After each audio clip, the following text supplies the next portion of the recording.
తీగలాగితే డొంక కదిలింది అనేది పాత సామెత. ఇప్పుడు ఈ సామెత పర్ఫెక్ట్ గా సూట్ అవుతుంది లగచర్ల దాడి ఘటనకు. పోలీసులు లగచర్లలో తీగలాగితే ఇప్పుడు హైదరాబాద్ లో కదులుతోంది డొంక. దీంతో కారు పార్టీ నేతల్లో కంగారు మొదలైంది.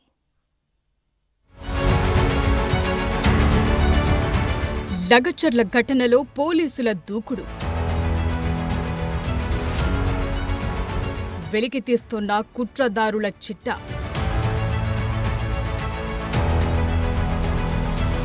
రిమాండ్ రిపోర్టుతో మారిన బీఆర్ఎస్ వెర్షన్,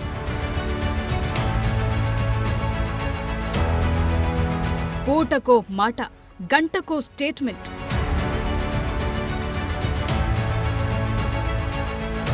లగచర్ల దాడి ఘటనతో తెలంగాణ ఒక్కసారిగా ఉలిక్కిపడింది. ఒక ఐఏఎస్ అధికారిపై దాడి జరగటం, అది కూడా ప్రీ ప్లాన్డ్గా జరగటం సంచలనంగా మారింది. ఈ పరిణామాన్ని సర్కార్ సీరియస్గా తీసుకోగా పోలీసులు కుట్రకోణాన్ని బయటపెట్టే పనిలో పడ్డారు. ఈ కేసు దృష్ట్యా పరిగి పిఎస్లో సమీక్ష నిర్వహించారు పోలీసులు. ఈ మీటింగ్లో అదనపు డీజీ మహేష్ భగవత్, ఎస్పీ నారాయణరెడ్డి పాల్గొన్నారు. దాడికి ముందు, తరువాత జరిగిన పరిణామాలపై అదనపు డీజీ సుదీర్ఘంగా చర్చించారు. లగచర్ల ఘటనపై ప్రభుత్వానికి నివేదికను మహేష్ భగవత్ సమర్పించనున్నారు. 4 గంటల పాటు జరిగిన ఈ సమీక్షా సమావేశంలో దాడి ఘటనపై సుదీర్ఘంగా చర్చించారు. కాగా బీఆర్ఎస్ మాజీ ఎమ్మెల్యే పట్నం నరేందర్ రెడ్డిని పోలీసులు అరెస్టు చేసి చర్లపల్లి జైల్లో రిమాండ్ ఖైదీగా ఉంచారు. ఆయనతో పాటు మరికొంతమందిని పోలీసులు అరెస్టు చేసి పరిగి సబ్ జైల్లో రిమాండ్ ఖైదీలుగా ఉంచారు. ఈ క్రమంలోనే ఆయనతో వరుసగా బీఆర్ఎస్ శ్రేణులు, నాయకులు ములాఖాత్ అవుతున్నారు. ఈ సందర్భంగా మాజీ మంత్రి హరీష్ రావు మాట్లాడుతూ పట్నం నరేందర్ రెడ్డికి ఈ కుట్ర కేసుతో ఏం సంబంధం లేదన్నారు. ఉద్యమాలు, కేసులు బీఆర్ఎస్ పార్టీకి కొత్త కాదు. అన్యాయంగా పేద ప్రజల భూములు లాక్కోవాలని చూస్తున్నారని విమర్శించారు.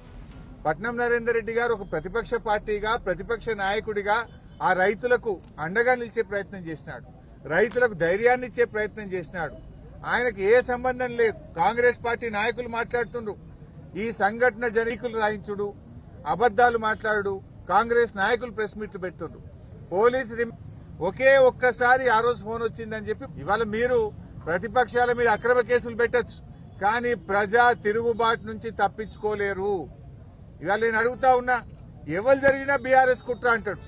మొన్నటిదాకా నిరుద్యోగ యువత అశోక్ నగర్ లో ఎస్సీ, ఎస్టీ, బీసీలకు అన్యాయం జరుగుతా ఉంది, జీవో 29 రద్దు చేయండి అని చెప్పి అశోక్ నగర్ లో నిరుద్యోగ యువత రోడ్ల మీదకి వస్తే అది దాని వెనుక బీఆర్ఎస్ పార్టీ ఉందని రేవంత్ రెడ్డి గారు మాట్లాడుతూ ఉంటారు. చెప్పాలంటే సాక్షాత్తు జిల్లా కలెక్టర్పై దాడి చేసి రైతులను రెచ్చగొట్టడమే పెద్ద తప్పు. అయితే ఆ తప్పును ఖండించకపోగా ఘటనను సమర్థించేలా మాట్లాడారు మాజీ మంత్రి నిరంజన్ రెడ్డి.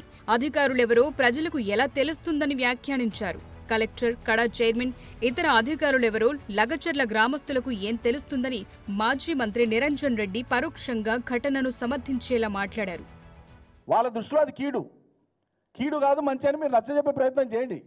ప్రభుత్వ యంత్రాంగం ఉంది మీకు.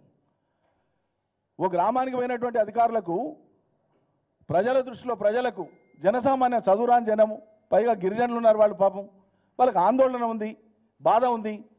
వచ్చినప్పుడు ఈయన కలెక్టరు, ఈయన ఎంఆర్ఓ, ఈయన ఆర్డీఓ, ఈయన విలేజ్ అసిస్టెంట్ పేర్లు మెడగట్టుకొని ఉంటారా అండి వాళ్ళు గుర్తుపట్టికే.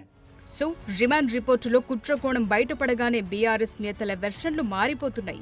గంటకో స్టేట్మెంట్ ఇవ్వటం మొదలుపెట్టారు. మ్యాటరంతా డైవర్ట్ అయ్యేలా చూసుకుంటున్నారు. అరెస్టుకు రెడీ అంటూనే బయటపడే అన్ని దారులు వెతుక్కుంటున్నారా అన్న డౌట్లు పెరుగుతున్నాయి.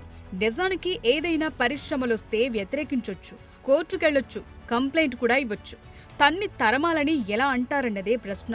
ఇది రాజద్రోహం కాదా అన్న పాయింట్ చుట్టూ రచ్చ నడుస్తోంది. సో ఇది తేలాల్సింది ప్రజా కోర్టులోనే.